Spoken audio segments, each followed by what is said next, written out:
Hola, ¿cómo están? Esta ocasión nos reunimos para continuar con conceptos generales de nuestra materia que es Derecho Corporativo Empresarial. Me da mucho gusto que estemos reunidos, espero que aprendan mucho con este nuevo tema, que entre las cosas más importantes que vamos a ver, iniciaremos primero conociendo qué es una sociedad mercantil. Posteriormente, vamos a saber para qué conformamos una sociedad mercantil, cuál es la diferencia entre sociedad mercantil y empresa. Vamos a saber también quién de la empresa puede actuar o fungir como el representante legal, quién debe de ser, ¿no? Dentro de las personas que forman parte de ella, de esa empresa, quién de ellos deberá ser el representante legal. ¿Qué es una empresa? Eso también lo vamos a ver ahora en este video. ¿Qué es un empresario? Fíjense que ese término es muy extraño porque por raro que suene, por extraño que parezca, empresario no se encuentra regulado en nuestra legislación. Empresa sí, vamos a ver más adelante, empresa sí se encuentra regulada, pero empresario no, fíjense. Entonces vamos a sacar una definición conjunta para que podamos saber qué es un empresario. Luego también vamos a ver por qué el derecho empresarial debe ser considerada como una rama del derecho. ¿Qué es el derecho corporativo? ¿Por qué nuestra materia de estudio se llama derecho corporativo empresarial? ¿De qué se trata o por qué se llama así? Si solamente el derecho mercantil regula el derecho empresarial o también hay otras ramas auxiliares, eso también lo vamos a ver a lo largo de este video. Y bueno, finalmente algunas propuestas que hacemos en materia de nuestra rama de estudio o nuestro conocimiento, ¿no? Que estamos, en nuestra materia que estamos analizando. Ok, bueno, entonces vamos a dar inicio. Eh, Como les mencionaba, bueno, primero vamos a entender qué es una sociedad mercantil, porque de la sociedad mercantil pasamos o hay una evolución al concepto de empresa. Ok, la sociedad mercantil, como hoy la conocemos, no nació así. Es un concepto que tiene una evolución pues un tanto larga, pero básicamente la podemos definir nosotros en nuestra legislación a partir del siglo XIX. Como ustedes pueden darse cuenta si lo buscan en un código de comercio, nuestra legislación mercantil, es decir, el código de comercio, nació o se publicó por primera vez en el Diario Oficial de la Federación, bueno, lo que antes era el Diario Oficial de la Federación, en 1889. Es decir, nuestra legislación mercantil, que todavía se encuentra vigente, ya tiene mucho tiempo, que nació desde 1800. Entonces, en ese momento histórico, la sociedad mercantil no existía como la conocemos hoy.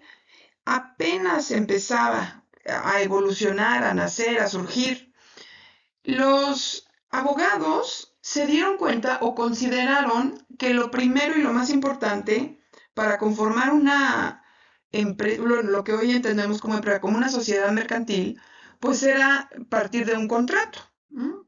Es decir, establecer los derechos y las obligaciones de los socios. Pero después, con el tiempo, con el paso del tiempo, se dieron cuenta que no bastaba un contrato, porque es cierto que mientras más personas se reúnan, sus conocimientos y su capital, lo que hoy entendemos como socios, va a ser más fuerte una organización. Siempre, ¿no? Dice la unión hace la fuerza. Pero en el caso de este tipo de sociedades mercantiles, donde la gente reunía su patrimonio y sus conocimientos para vender productos o brindar un servicio, no tenía una cara humana. Es decir, solamente conformar una organización y no darle una cara humana como si lo tiene una persona física, pues era un trabajo muy difícil para poder contratar.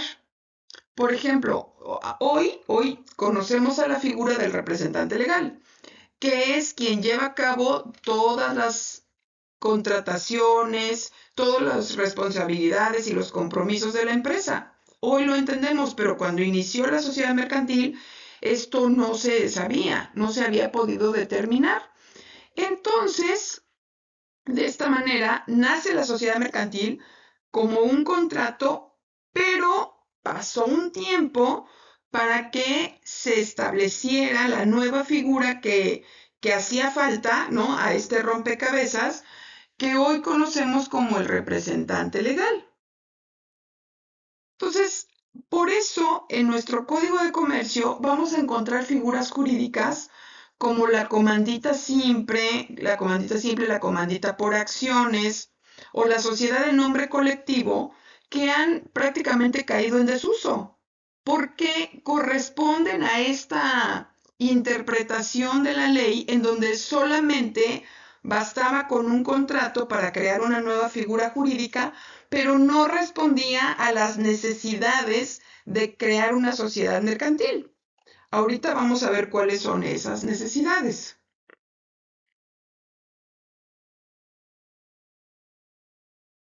Las sociedades mercantiles o las personas morales carecen de voluntad propia y por tanto no pueden obligarse ni ejercitar por sí mismas los derechos que les corresponden.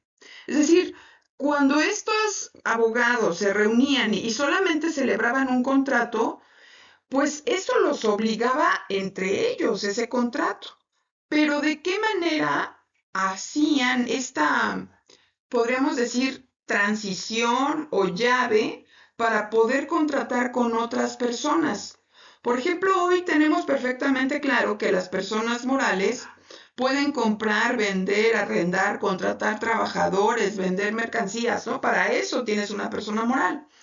Pero en ese momento histórico, digamos, estamos en el siglo XIX, cuando nace nuestro Código de Comercio, pues esto no existía todavía. Por eso las sociedades, como les mencionaba, las comanditas y la de nombre colectivo, pues no comprenden toda la importancia, todavía no se revisten de toda la importancia que sí tienen o las sociedades mercantiles que nacieron posteriormente, como la sociedad anónima, que es la que brinda toda la seguridad jurídica que requiere una nueva organización, o también la sociedad de responsabilidad limitada, o más recientemente la sociedad sociedad por acciones simplificada.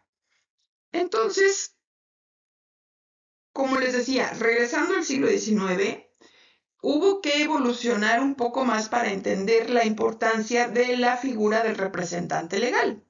Es decir, ¿qué importancia tiene? ¿Por qué una empresa o una sociedad mercantil debe de tener un representante legal? Pues justamente para poder tener esta cara humana de una persona que lleve a cabo todas las contrataciones, las compras, las ventas, brindar los servicios, todo lo que tener su propio patrimonio, poder ejercerlo, ¿no? Todo esto se lleva a cabo a través del representante legal. Por eso es tan importante tener un representante legal en las empresas, porque si no, nos quedamos como inicialmente en el siglo XIX, que estaban contratados entre ellos, pero no tenían a una persona que pudiese representarlos con terceros para poder llevar a cabo acciones en el mundo jurídico. Entonces así nace el representante legal, ¿no? Esta persona que le da cara a la empresa. ¿Quién debe ser el representante legal? Bueno, la ley no establece, la Ley General de Sociedades Mercantiles ni el Código de Comercio, que sea el mismo empresario, el dueño de la empresa, su representante legal. Pero cuando una empresa inicia, digamos, desde un capital muy limitado, lo más adecuado, lo más seguro es que el representante legal sea el mismo que está conformando esa empresa, porque va a ser aquella persona que pueda hacer las gestiones en nombre y representación de la nueva sociedad mercantil. Entonces, si apenas estás iniciando un negocio, pues va a ser muy difícil que tú puedas contratar a un representante legal. ¿Qué vas a hacer? Bueno, pues seguramente tú mismo te vas a nombrar, vas a crear la empresa, si eres el único socio. Ponemos el ejemplo de una sociedad por acciones simplificada, donde la puede constituir desde una sola persona, pues él mismo se va a designar como representante legal para llevar a cabo todas las gestiones. Por ejemplo, contratar una bodega o un inmueble para realizar ahí sus actividades, una oficina, un comercio. Entonces, tú mismo te nombras como representante legal si tú eres el que inicia la empresa y pues haces el contrato de arrendamiento o de compraventa, vas a contratar la luz, la línea telefónica, el internet, todo eso vas a hacerlo tú como representante legal. Posteriormente, si al negocio le va bien, empieza a crecer, posiblemente tú ya podrás transferir o transmitir esa responsabilidad a otra persona. A lo mejor podrás contratar a un abogado, a lo mejor el contador o uno de los, no sé, un administrador inclusive, podrás contratarlo como representante legal porque va a ser la persona encargada de realizar todas las gestiones en nombre de la sociedad mercantil. Ahora, el empresario, para ser un buen empresario, primero es importante saber que debe ser un buen comerciante. Hay una evolución. Primero eres comerciante, después tu número de ventas empieza a incrementar, empieza a crecer tu capital como persona física y tú mismo te vas dando cuenta que ya no quiero decir no puedes tú solo, sino que ya lo mejor es delegar un poco de la responsabilidad que tú tienes como persona física en una nueva persona moral. Es decir, cuando ya crece demasiado el patrimonio, cuando empiezas a pagar demasiados impuestos y también necesitas contratar más personal, pues ya es importante que tengas una persona moral que se haga responsable de toda esa carga patrimonial que están haciendo. ¿Por qué? Les voy a poner un ejemplo muy sencillo, miren. Cuando tú eres persona física, un comerciante, y contratas trabajadores, si la relación laboral termina mal, los trabajadores te van a demandar a ti porque tú eres su patrón y tú los contrataste. Pero si tú creas una persona moral y un trabajador lo despides injustificadamente o renuncia y se va y te demanda, si esa relación laboral termina mal, no te demanda a ti como persona física, sino que demanda a la persona moral que tú creaste. Para eso se crean las personas morales, para que éstas tengan su propio patrimonio y no involucren al de la persona física. Por eso las personas morales, en cuanto nacen, la persona que las crea debe de inscribirlas en el SAT, ¿no? En la Secretaría de Hacienda, ir a también hacer los trámites para que paguen impuestos, abrir una nueva cuenta bancaria, porque es otra persona distinta. Entonces, se va haciendo necesario cuando una persona física va creciendo su responsabilidad, que llegue el punto en que decida mejor delegarla y constituir a una sociedad mercantil, cuando su giro es comercial, ¿no? Hay otro tipo de sociedades que son las civiles, pero esas las vamos a ver en otro video. No es todavía motivo de cómo vamos de esta materia, ¿no? Lo vamos a ver más adelante. Por lo pronto, es importante que sepan que el término empresario no se encuentra regulado en nuestra legislación, pero ¿qué es un empresario? Bueno, yo a lo que invocaría primero cuando hago referencia a un empresario es una persona que tiene una organización donde lleva a cabo operaciones mercantiles y necesita, bueno, pues primero poner a trabajar su dinero, realizar una inversión.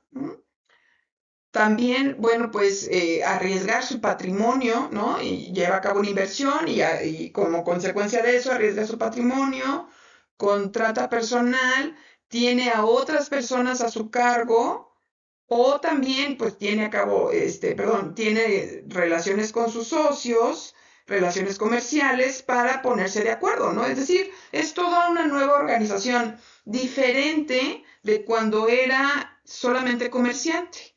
Digamos que va como en una escalera. El primer paso es ser comerciante. El segundo paso es convertirse en empresario. Y luego, bueno, pues también ese mismo empresario va creciendo.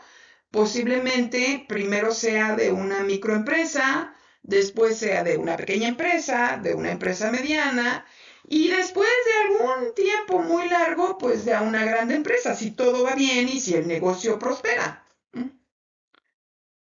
Entonces, bueno, pero sin embargo, el término de empresa, ese sí se encuentra regulado en nuestra legislación en la Ley Federal del Trabajo. En el artículo 16 se establece que empresa es la unidad económica de producción o distribución de bienes o servicios. ¿Qué significa eso? Recordemos que la ley es general, ¿no? Tiene que integrar a todos los conceptos, no puede haber leyes especiales. Entonces, para poder integrar a todo el tipo de negocios o comercios que se constituye como empresa, pues tiene que empezar desde lo más chiquito, ¿no? ¿Qué es este caso? El artículo 16 de la Ley Federal del Trabajo dice que de empresa es la unidad económica de producción o distribución de bienes o servicios. ¿Qué significa eso? Como aquí les pongo en el ejemplo, empresa puede ser desde una persona que trabaja por su cuenta, produce algo, como aquí estamos viendo el ejemplo de una costurera que tiene una microempresa donde es ella y tal vez uno o dos trabajadores y que ya ella misma genera un patrimonio para que, primero pues para su supervivencia y después de los trabajadores y posteriormente pues de la empresa, ¿no? Regularmente las microempresas nacen pues para resolver un problema de falta de ingresos. Normalmente sucede que no encuentras trabajo aquí, no encuentras trabajo acá, no, nadie valora tu experiencia, dices, bueno, pues voy a iniciar mi propio negocio y creas una microempresa. Una sola persona que empieza a trabajar por su cuenta. Posteriormente, bueno, ya empieza a crecer su patrimonio y le alcanza para contratar a una o dos personas. Entonces, desde esa pequeña unidad se puede considerar empresa hasta a los grandes corporativos. Ok. Entonces, la empresa, digamos que está regida por dos disciplinas muy importantes.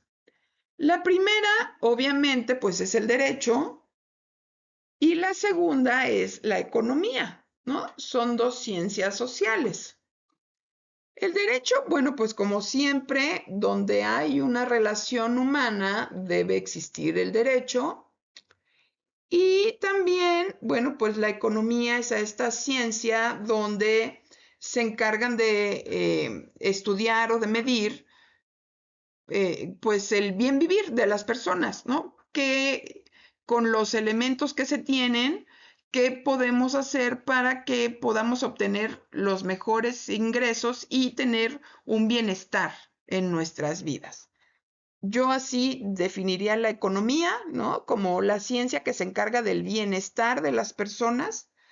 Hay quienes no comparten mi concepto, más bien pensaríamos en economía, pues de los recursos económicos y de los recursos materiales, pero básicamente lo que todos buscamos finalmente, o sea, el fin último del ser humano es ser feliz, ¿no? Y bajo esa lógica, la economía, pues sería la ciencia del bienestar. Vamos a pensar en los recursos que tenemos, lo mucho o poco que tenemos, de qué manera podemos vivir mejor. Yo así interpretaría la economía. Bueno, entonces, aquí viene un pequeño conflicto en el derecho. Como podemos observar, el derecho empresarial como una ciencia única no existe. ¿Por qué? Porque a la empresa la analizan o la protegen diversas ramas del derecho. Por ejemplo, si estamos hablando de una sociedad mercantil, estas se regulan por la Ley General de Sociedades Mercantiles. Los contratos mercantiles se rigen por el Código de Comercio. Como les comentaba, desde que nace una empresa, se tiene que ir a registrar ante Hacienda para pagar impuestos. Esa rama del derecho es derecho fiscal. Si se contratan trabajadores, la relación obrero-patronal está regida por la Ley Federal del Trabajo. Si, por ejemplo, tú registras una marca, esa disciplina es la propiedad intelectual. ¿Qué más? Bueno, entonces, como podemos ver, una misma empresa tiene distintas áreas del derecho que la regulan e igualmente la protegen. Por todo esto, hay tratadistas que afirman que no existe el derecho empresarial, que no es una rama única, sino que es la conjunción de varias ramas. Por lo tanto, dicen o sostienen que no existe el derecho empresarial. Por otro lado, existimos o habemos los que sostenemos que justamente el derecho empresarial es como una evolución de varias ramas del derecho, pero que sí existe en sí mismo. A pesar de que no es una rama única, necesita de muchas especialidades, ¿no? De conocer, de tener distintos saberes, tanto penal, laboral, fiscal, civil, mercantil. Eso hace que sí sea una especialización. Es decir, es una rama del derecho especializada. Eso es lo que la distingue de todas las ramas, tampoco quiero adornarme, ¿no? O sea, todas las ramas del derecho tienen un grado de especialización, por supuesto. O sea, el fiscal es muy complicado porque también se involucra con otra disciplina que es la contabilidad y hay que determinar impuestos y hay que determinar si estuvo bien o estuvo mal determinado el impuesto y si la autoridad te está cobrando adecuadamente. O sea, no demerito otras ramas del derecho, pero sí considero que para poder ser abogado de una empresa, pues debes de tener bastantes saberes en tu currículum porque vas a necesitar de muchos conocimientos en el área. Ok. Luego entonces, es necesario, por todo lo que les he estado diciendo, es necesario considerar al derecho empresarial como una rama del derecho. Ok, ahora, como acabamos de observar, bueno, como analizamos al principio de este video, el derecho mercantil, que es la rama del derecho que se encarga de los actos de comercio, inicialmente fue el que regulaba a las empresas. ¿Se acuerdan cuando empezamos la narración? Que les decía que en el siglo XIX los abogados consideraron que las empresas eran un nuevo tipo de contrato. Se veía a la empresa como un contrato y no como una persona moral. Bueno, en ese momento histórico se pensó que la sociedad mercantil era únicamente especialidad del derecho mercantil. Al paso del tiempo y con la evolución, nos hemos dado cuenta que el derecho mercantil es insuficiente para proteger a la empresa.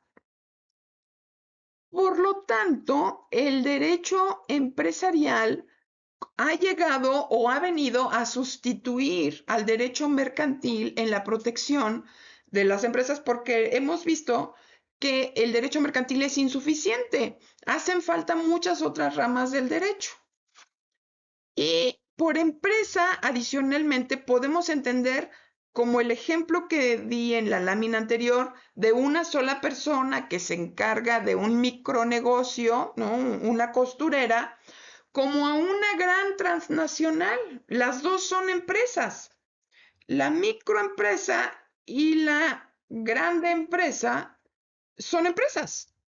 Luego entonces, el derecho empresarial es muy amplio y abarca muchas ramas y muchas disciplinas del derecho. Prueba de ello es que inclusive derechos de la empresa se encuentran en los tratados internacionales. Por ejemplo, el TEMEC tiene capítulos encargados del comercio electrónico y de la propiedad intelectual.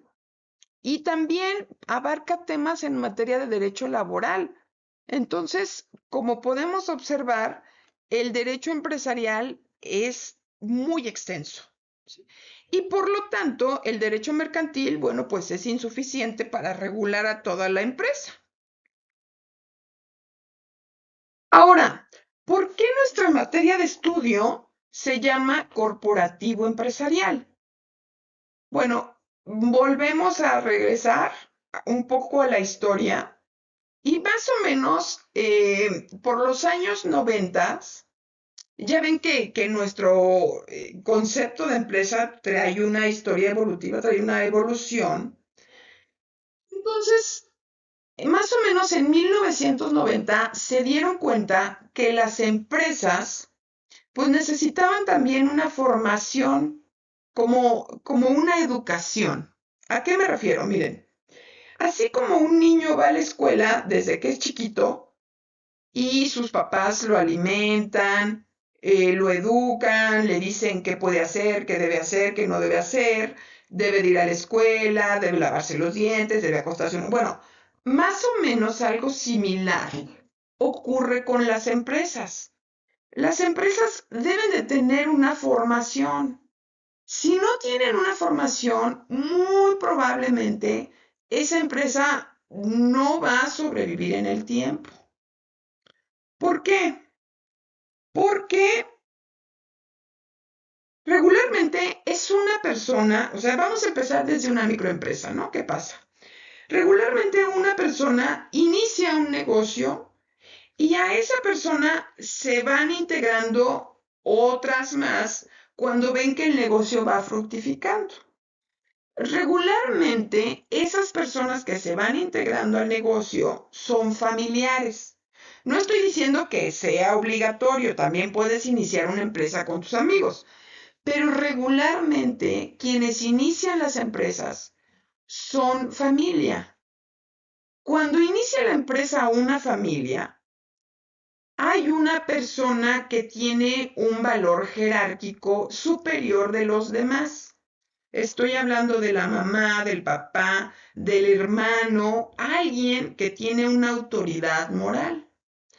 Cuando el negocio empieza a evolucionar, la familia cambia con él, ¿no? El negocio cambia, pero la familia también cambia. Y eso en algunas ocasiones genera problemas. ¿Por qué? Pues porque se generan vicios en las familias que lamentablemente se llevan a los negocios. Con este propósito, en la OCDE se dieron cuenta de que las empresas, a pesar de que tenían modelos exitosos, muchas veces fracasaban porque las familias no evolucionaban, se quedaban, pues no puedo decir que pasmadas, pero se viciaban adentro de la organización. Con este propósito, en 1999 se redactaron los principios del gobierno corporativo para proponer la correcta gobernanza que debe de tener cualquier empresa. sin importar su tamaño, para poder crecer y mantenerse vigente. Estos principios fueron adoptados por la OCDE y se hizo pues un registro documental de ellos y se publicaron para que todas las empresas pudiesen acceder a ellos. Básicamente, ¿en qué consisten los principios de derecho de gobierno corporativo, perdón? Bueno, el gobierno corporativo, básicamente, digamos, es muy extenso este tema y ya lo habremos de tomar con mayor amplitud. Por hoy, lo más importante es entender que cuando una empresa tiene un gobierno corporativo, significa que ha delegado sus responsabilidades a un consejo de administración. ¿Por qué? Porque, como les comenté hace rato, cuando una empresa inicia, tiene a una persona que tiene jerárquicamente mayor peso delante de la organización. O sea, estoy hablando del papá, de la mamá, de la abuelita, pero cuando esa persona crece, se hace mayor o se tiene que retirar del negocio, la sociedad empieza pues como a resbalarse o a deshacerse. Entonces es momento de integrar un consejo de administración para que las empresas puedan sobrevivir a este cambio. De eso trata el gobierno corporativo, de integrar a nuevas personas, a nuevos elementos, pero ya con otra visión más empresarial, ya no tan familiar.